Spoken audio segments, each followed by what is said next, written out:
Authentic Experts with Kara James, the show that takes you around the world to share interviews with some of the most successful and relevant people on the planet. Hear their stories and get the most important business lessons they have learned on their road to success, and get exclusive advice on how to implement their success into your life and business. Authentic Experts with Kara James is brought to you by the Strategic Advisor Board and your host, Kara. Hi, everybody. Kara James here from Authentic Experts Podcast, and I'm excited for my guest today, Doreet. Doreet is trained by and teaches for Dr. Deepak Chopra, focusing on meditation and life skills. Her unforgettable training with Thich Nhat Hanh in mindfulness, her much cherished Hatha Yoga training with Karine Zebroff in Canada, and her certification as a plant-based living foods chef and coach gives her a very wide vocabulary when working with trauma-induced eating habits. This was augmented by her training in Bert Hellinger's therapeutic method, best known as family constellations and systemic constellations, which skyrocketed her life to a whole new dimension of being in the world. And all these skills come to fruition in her signature online course and her Starship course on Kajabi. Chef Doreet's culinary show is called The Uncooking Show, which can be found on Apple TV, Samsung TV, Android TV, LG TV, Roku, and on Amazon Fire using the Unchained TV app. Oh my goodness. Welcome, Doreet. Chef Doreet. Thrilled to have you here. So we were talking, well, we've met before, and I said, please be on my podcast. You're just so fascinating and just so full of knowledge. And not necessarily, talking about the business world. I want to dig into how just all of your knowledge with helping people with their eating and the trauma and that type of thing that they're going through, that we talked about on our call when I first met you. If you wouldn't mind digging into that a little bit, I think everybody would find that fascinating. Well, the way this relates to the business world is because we are the ones who are propagating our business. We're the ones who are in charge of our business. But first, in order to be really not have the business get really a hold of you and pull you out of yourself, you've got to practice self-care. Yeah. And I find that especially with females, my fellow female business leaders, we tend to overcompensate for being female in business by just giving way too much of ourselves and by caretaking of others and caretaking of everything else but ourselves. And this actually creates, even if you didn't have that problem before, trauma-induced eating. So, for example, in 2020, when we were on lockdown, I noticed on, of course, then we were all on YouTube and whatnot, and I noticed what people were rushing to the store, if they were allowed in, to purchase. Mm-hmm. And I remember seeing the picture of this one man who had this huge shopping trolley, this huge shopping cart of boxes of ready-made pizza. Mm. And here it is, he's finally allowed to go into the store to buy something, and that's what he purchases. Mm-hmm. And people were responding to being in lockdown and to the fear of everything that was happening at the time by eating exactly the thing they ought not to be eating, rather than eating the very things that would really pull up their energies and bring them up to a higher level of frequency where they would be vibrant and just completely at ease and open with whatever was going on and be at peace with themselves. When we're at peace with ourselves, we're at peace with everything else in our lives. But we cannot be at peace with ourselves when we're at war with our bodies. So true. And a lot of us don't acknowledge that, Doreet. Myself included, Because Tara, that's the way we're taught. We were taught to ignore our bodies and the signals that our bodies giving us. When I work with my clients, the first thing I do is I change their vocabulary, because our language betrays us. I see how people talk about grabbing lunch. It's very violent. Interesting. There's a lot of violence around your food. in language. I look at the language all the time with chefs. I hear how chefs talk on television when they're doing a food show. My food show is very different. It's about healing. It's about being calm, being extremely in a state, extremely invested in a state of awe and wonder around food. For example, I wouldn't say, I'm going to just have this watermelon for lunch today. No, this is much more than a watermelon. You know, most people are dehydrated in life, and we tend to choose the things that rehydrate us the most when we are in a state of anxiety or in a state of panic, or we feel rushed and we just have not enough time in the day. If you take time out, just sit with a watermelon and and ingest it rather than eat it. Huge difference. For example, look at this watermelon. If you take time to look at a watermelon, you begin to realize it's a work of art. There is everything about this watermelon that is beautiful, and there's artistry in here. The watermelons talk to us. For example, if you see this yellow spot here, Cara, yes, this shows that it's been out in the fields long enough. And this, so it's ready to eat. So you can go and you say, you don't see this, you say, not buying that watermelon at all. If you see that you can put your your index finger and the middle finger in between these, what looks like veins. Oh yeah, Then okay. you know that that watermelon is ready to eat. If you see that this is too close together, like these are too close together, and all of them are too close together, that's not a watermelon. That's going to be ripe and juicy and sweet and giving off itself. So interesting. Food talks to us all the time. We're not being trained to do so. What I do on the own cooking show is train people to change their own energies around food, and they'll find if you change your energy around food, the energy that you attract as food changes. And when you change that, then your whole feeling about yourself changes, because you're now connected to the food rather than trying to let the food do for you what you will not do for yourself. But if you have a deep connection with the food that you eat, you'll find that you will not waste it. You will not purchase things that are harmful to you. And that is why I always suggest, and I teach people when they come to me as clients, if they have children, to teach their children to garden and to grow food. Because when you grow your own food, you almost never ever waste it. I've noticed that none of my clients who do end up growing their own food will waste the food, because you're deeply connected to it. That is so, so true. Absolutely. I've had gardens for years now. This is the first year I haven't, but just time. But yeah, no, you're absolutely right. Or you find a way, at least, okay, let's make pickles out of this. Let me give this to the neighbors. Let me make sure it was never thrown in the garbage. You're absolutely right. Where, yeah, I mean, from the grocery store, I might clean out the fridge and throw away the cucumber that's a little bit soft or what have you. Yeah, yep, that's so true. Good point. There's always a lot of waste in the fridge when we go and we buy it and we have no connection to it.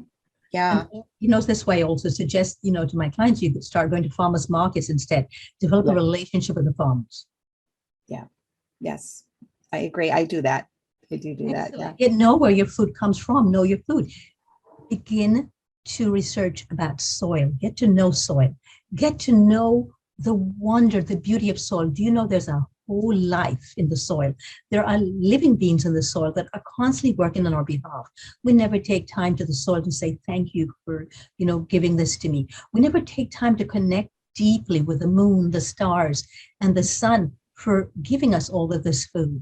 We just eat very, in such a disconnected way that we just keep disconnecting further and further away from ourselves. The more we disconnect from our bodies, is the more illness and disease then has to occur to get our attention. Because illness and disease is not something that we're punished with. It's just the body being loving and saying, I can't deal with this anymore. I've been trying to talk to you and show you all these things, and you keep suppressing it, either by taking medication because you don't want to deal with me now, but eventually you're going to have to. And this is how I now express myself as cancer or whatever, because now I know you will listen to me. Oh my goodness. It's fascinating. It really is. And I've never in 56 years, I have never heard it put this way. That's like I said, when you and I spoke for just that short period of time, it said, oh my goodness, she's just so full of knowledge. I love what you're teaching. And I would love, it's too bad that my kids are older now. I would love for them to, and luckily all three of them are very, very healthy eaters. So that's great. But I look back and I cringe at what I had given them is when they were kids, the gummies and the hot dogs and all the juice boxes and, Tara, you were only doing what you were taught to do. If you look at mainstream media, that's every day they're advertising this to children. You can't, if you don't watch your television, because I don't watch TV, because I don't want to be programmed. Yeah. That's why I do not watch TV. I refuse to be programmed. And so it's interesting that I'm on TV, but I'm only on these channels, because. Well, you're teaching too. You're doing, yeah, exactly. Yeah, no, I gave up TV 5 years ago. So I'm with you. Yeah, I'm with you on that for sure. Just love either the silence or the music that I enjoy. So yeah, or listening to podcasts. Oh dear. So Doreet, what do you think is the number one neglected self-care routine? I think taking time for ourselves, listening to our bodies. I think listening to our bodies is the greatest gift we can give ourselves. Yeah. Cara, how most people get upset and they end up having divorce because they're not being listened to. Mm-hmm. So people always complaining they're not being heard, not being listened to. Well, so is the body, but you're not listening to your own body, who is actually your greatest ally. Right. On a daily basis. You have nothing, right? Without health, you have nothing. So it's always talking to us. Yes, without our health, none of our businesses matter. No, nothing that we have achieved in business matters. Yep, that's right. And what's the most important trait that you instill in your clients? Exactly that. The art of listening. Listening to the body. Yeah. We talk too much and we do too much. And we talk too much when we were out with other people. If we stopped and we listen. This is a skill I learned as a child. As a child, I listened a lot. I rarely talked as a child, rarely. And I listened and I learned so much. All of my wisdom as a grown-up came from my childhood. No kidding. Wow. Isn't that something? Because I listened a lot. There's a lot to be said for that. You're right. And we all need to be better listeners, but I think you're right. It's kids. We were sponges. Kids are sponges, and they're just taking in so much and ask so many questions or wonder why or research why, or, like what you probably did, even if you weren't talking a lot, you were learning and looking into it and asking why. Oh. Also, as children, we were not put in front of a TV screen and put a video in, or in front of a gaming screen. We were sent outdoors, go outside, and we were all outside. Yeah. One of the memories of my childhood that I love the most is in the evenings for a full moon, sitting outside with a full moon. And I was in awe. This sense of wonder that I had then. That's what I think needs to be restored in our lives, Cara. Mm-hmm. We've lost the sense of wonder. Absolutely. We're disconnected from ourselves. You are so, so right. Yes. I love that. Yeah. I'm grateful too. We talk about the kids, that's one thing I am glad about. We brought them in camping a lot, and they had their video games too, but we love to be outside or hiking or on the go, and go outside and play. We're not going to sit in here all day long. So there needs to be a lot more. The parents need to change that. And I think you can see it now, even just with the communication, and they don't know how to communicate, the social anxiety. They don't, when you're just stuck in front of that screen all day, they don't really know how to, and I'm not saying every kid, I'm not generalizing, but I think we can all agree with that. I'm going off on a tangent here, but it's all related, so, and then the poor eating while you're sitting there, right? And just the snacks and and they're not even eating really, because to eat, you need to chew between 30 to 50 times. They're just throwing it down into their little bodies. Yeah. So, and then we talked a little bit about self-care in school, that it needs to be taught, It needs to be a huge part of the curriculum. In fact, to me, it needs to be the main part of the curriculum. I agree. I agree.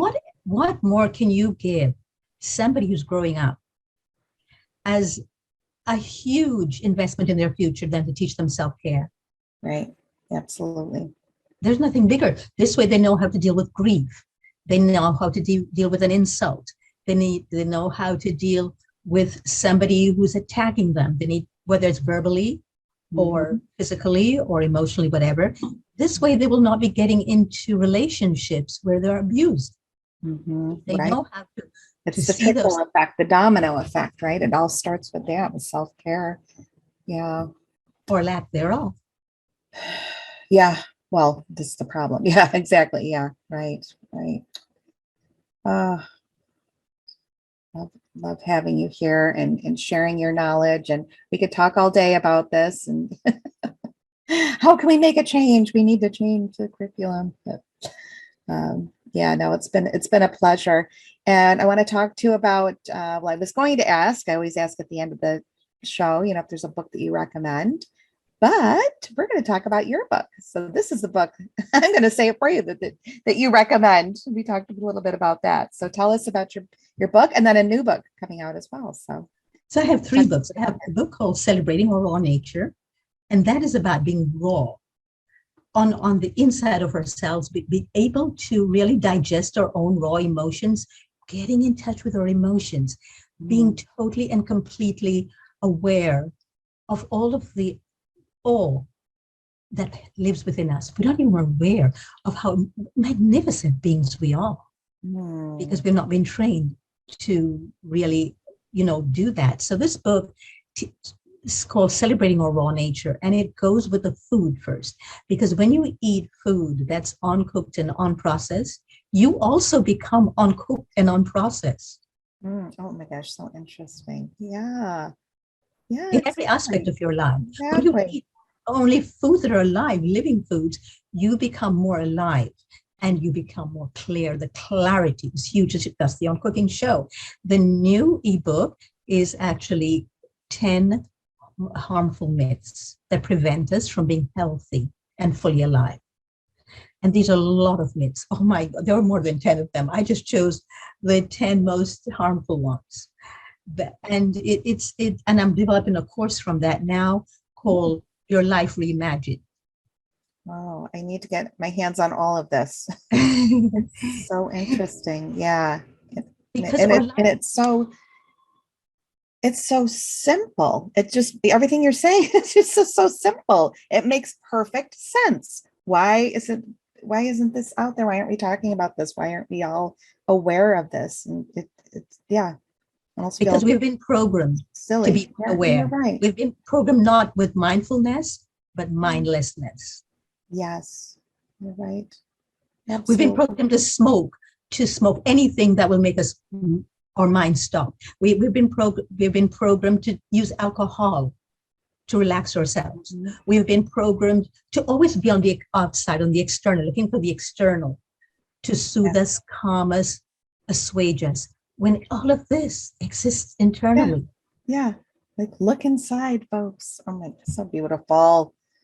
Oh. But you said it. It's all simple. Yeah, it's like it's right there. Why aren't we all recognizing this? But yeah, it's crazy. So yeah, so tell us about where can we find you? Where can we find your course? How do we?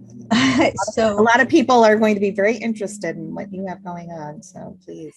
So my website, my new website, because of the show, is called theoncookingshow.com. And and I have a Kajabi site that I'm building. So everything will be on there. My courses, my books, everything will be on there. Okay. Or on social media as well. You can find me. You can find I have a lot of videos talking about this, teaching this. And you will be spotlighted in one of my spotlight podcasts soon on the 13th of July. Yes. And you can go to my YouTube page where there's a lot of information. There are a lot of videos there. And that's Elegantly Raw Doreet. Okay. Elegantly Raw. My name, Doreet. Okay, Doreet. Okay. Okay, great. I just want to make sure if anybody that's just listening and doesn't see it in the show notes, great. Perfect. Well, it was a pleasure having you here. And I know a lot of people out there are going, jaw dropped, right? Again, simple, but and then showing me with the watermelon. So folks, if you're listening in, you need to see the video as well, because I never knew that. And you're right. It's right there, plain as day. And I talk to my watermelons, and you just, it's not you beat it up. You just tap, you do a little tap, you can hear it. Yeah. If it's hollow inside, then I'm ready. Yeah. Telling you I'm ready. If you don't hear that, but you just have to really relate to your food. You have to have a relationship with yourself first before you can have a relationship with food. And so that is why I think it's so important. Podcasts and things like this that finally opening people up to a whole different way of being in the world, rather than just sitting in front of a tube, called a television set, and just being mindless all the time. Giving our powers away, because that's how we give. Right. And there's so much more. I mean, of course, well, we could talk about this for days and days on end, just everything about that, as far as your mindset, and then the way the way they look at life, and those that are doing that, the way they feel about themselves. It's just a domino effect of negativity in every way. So we need to deprogram ourselves. And that's what I do in my work. I help people deprogram, both with my books, with my podcasts, with my courses, everything, my one-on-one working with clients. I first help them to deprogram. That's why I start with a language. It's called relanguaging yourself. And you're right. That's so important. I think when you and I first met, we were talking about comfort food, right? And it is the opposite of comfort. Yeah. Yeah. It's discomfort food. It's disease producing, and it should not be called food. Nothing about it is food. It doesn't have the 5 elements in there. Yeah, great point. Yeah, all processed. Yeah. Well, I've learned a lot again. So. Yeah, that's why your work is so important, Tara. Oh, well, thank you. Yours is. So yes, Chef Doreet from Elegantly Raw. And please reach out, check out her website and her shows, the Uncooking Show. It's UN Cooking, just in case. And I want to make sure everybody can hear that. So, well, thank you. It's been an absolute pleasure having you here. And I will see you soon. I look forward to being on your show as well. So. Thank you, Cara. Hey, thanks, Doreet. Thanks for listening to Authentic Experts with Cara James. Please leave your feedback and visit strategicadvisorboard.com to get the latest and greatest business advisement on the planet. Follow us on social media for updates, and we'll see you on the next episode.